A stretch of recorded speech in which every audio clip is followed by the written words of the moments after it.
One night, exactly at midnight, an owl cried 3 times. The elders used to say, when an owl cries 3 times at midnight, something terrible is about to happen. I never believed in such things, at least, not until that night. This incident happened in the year 2001, when I was a university student. Like every year, our university arranged a history trip. That year, my friends and I decided to visit a village famous for its mountains and old buildings. People said that time seemed to stop there. That is why the village was called Paradise of Earth. There were 4 of us on the trip: Emma, Mehak, Zara, and me. We stayed in an old hostel. Near the hostel, there was an old mansion that had been closed for many years. An owl lived there. Every night, exactly at midnight, it hooted 3 times. Our elders used to say that when an owl hoots 3 times at midnight, it means bad news is coming. But I did not believe such things, at least, not at that time. The first 3 days were completely normal. Research work, library visits, laughter, and fun. On the 4th night, our professor said seriously, "We are leaving tomorrow morning, so go to sleep early." Zara said with annoyance, "They treat us like kindergarten kids. What fun is this trip? Just books and books. We came so far, let's at least see the village at night." At 11 p.m., when the professor fell asleep, we quietly slipped out through the back door of the hostel. The streets were very narrow and extremely silent. Even the air felt as if it was holding its breath. After leaving the hostel, the 4 of us walked through the deserted lanes and reached the old mansion. "Look, this mansion looks so beautiful," Zara said in surprise. Mehak said hesitantly, "Yes, it is beautiful, but it feels like no one comes here anymore. It must be very old." Zara said excitedly, "Let's go inside." Mehak replied nervously, "Inside? No, let's leave it for now. We'll come in the morning." Zara insisted, "In the morning, we'll already be gone. Let's just look inside, only the architecture." Mehak refused. "No, this place doesn't feel right." "Just 5 minutes," Emma said with a smile. Mehak was not comfortable, but because of Zara and Emma, she went inside with us.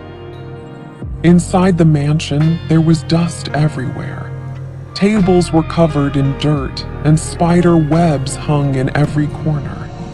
As soon as the mobile flashlight turned on, birds screamed and flew around.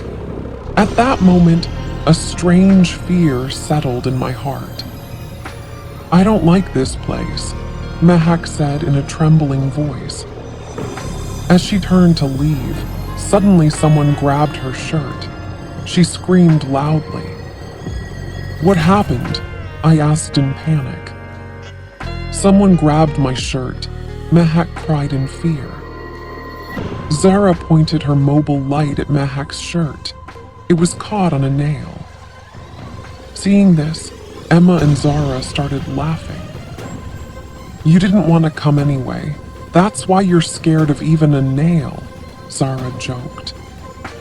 Zara closed the door. "It's nothing. Come inside, look at how beautiful the architecture is," she said casually. Laughing, she pulled Mehak back inside. We were walking around the mansion when suddenly the lights started flickering. "How did the lights turn on here?" Emma asked, surprised. "Something feels wrong," Mehak said fearfully. Holding each other's hands, we moved toward the door. Suddenly, the mansion door creaked open by itself. Goosebumps rose on our skin. A woman stood at the doorway, wrapped in a long cloak. Her face was covered, but her eyes glowed red in the mobile light. We stepped back in fear. She walked inside, and the door closed on its own behind her. Suddenly, I noticed something terrifying. There was no shadow under her feet. She's not human, I screamed. What is this thing? Run, someone shouted. As soon as I said that, the woman turned into smoke and disappeared. We tried to open the door, but it wouldn't move. How is this possible? The door just opened, Zara said in panic. Mehak cried. Please help. Stop trying to scare us. There must be another way out. Let's find it, Emma said, trying to stay calm. As we searched, Zara suddenly saw Mehak crawling on the floor. Her eyes were red like the woman's, her body was pale white, and the skin on her hands and feet looked burned. The three of us screamed in terror and tried to escape, but there was no way out. We stood frozen in a corner. Mehak crawled toward Zara like a lizard, flicking her tongue.